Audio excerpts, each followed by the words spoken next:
take ourselves and what we do seriously, nobody will. Nobody will take us seriously. And we will always remain just neither here nor there, and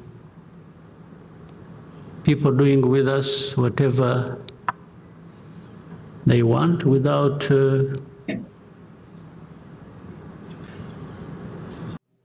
Well, before the video continue, welcome to SAT channel where we talk about Africa leadership, culture and religion. Please follow for more and don't forget to like and comment. You can imagine the combination of both of them, the disaster it is. If you are a leader and an idiot, it's a disaster, absolute disaster. It is even worse, even more dangerous, if the very people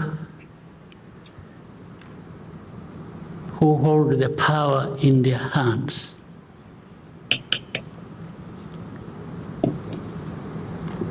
decide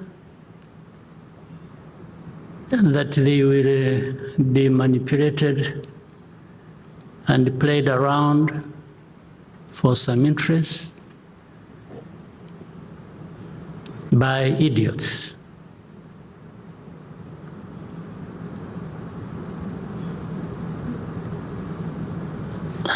Really, you know, it is. I have had interactions with many of our leaders on the continent. And among other things we talk about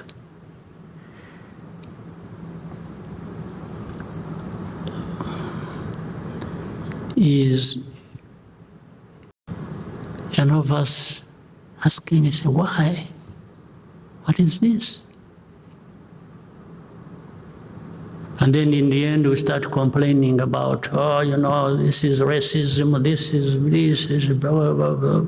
Well, but I think we are the ones who drive ourselves in that kind of situation. There are things we need to be rejecting and doing so openly and without fear or favor. Why? Why can't we do that? Why are we not the kind of people? Why do we even need to have a problem like that one in Eastern Congo, needing a solution from the UN, from some countries? Why? Why can't we? There's no key issues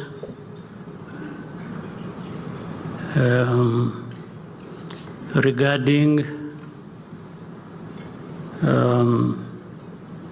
peace and security and politics and governance and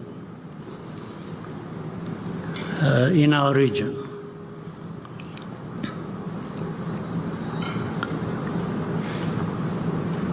One, in our relationship with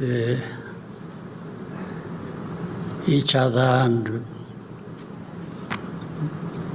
the globe as it is divided and so on and so forth. You see, there are people who, and maybe rightly so, it should really be fine. There are people who talk about, a lot about values and interests, and so that those must be fulfilled. I actually agree. We should all have certain values that guide us through whatever we do and over many years. But when you say that, what do you really mean? Do you mean values and interests for some and not for others?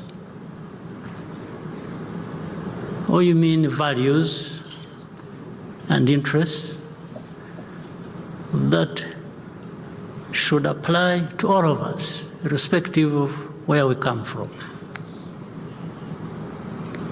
Now, if you have taken a responsibility, a global responsibility to say there are certain values you are going to insist on, you are going to push for as hard as you can, and these ones should also come along with the interests as we know them. Still, that's fine. But it also gives you a responsibility to really walk the talk, or to mean what you are saying. If you're talking about values, then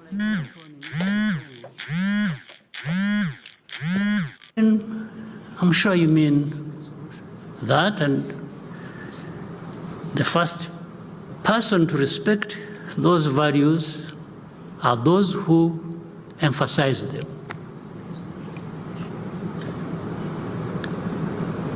But as we see things happening across the world, and I will not talk so much about other parts of the world, I will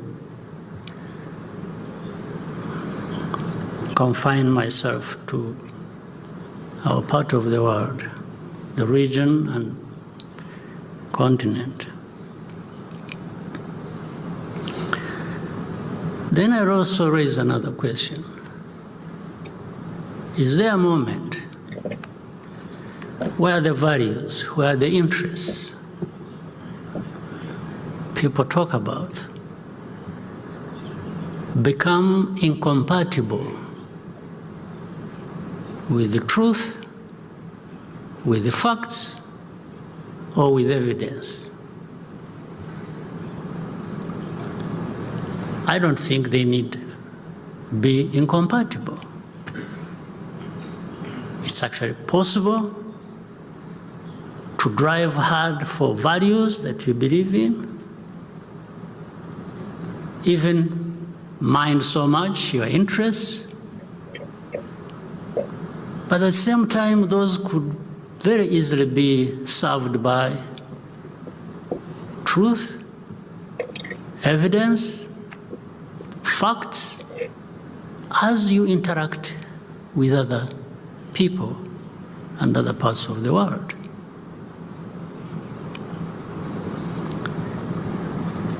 Let me give some examples, and I had the opportunity recently to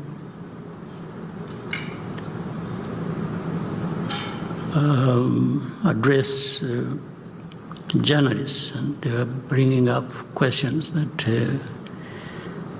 are important. On my mind, there is this problem we have in our region. There are many problems across the continent, but let me talk about our region.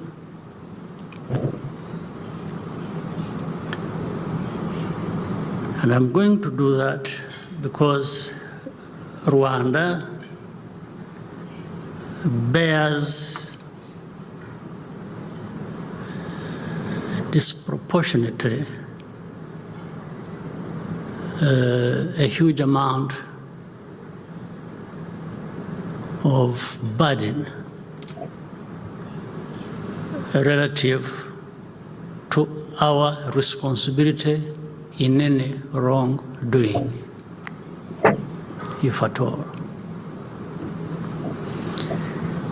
And again, it plays out like that.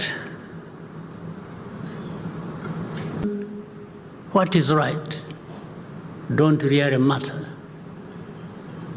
What matters is what somebody else must say.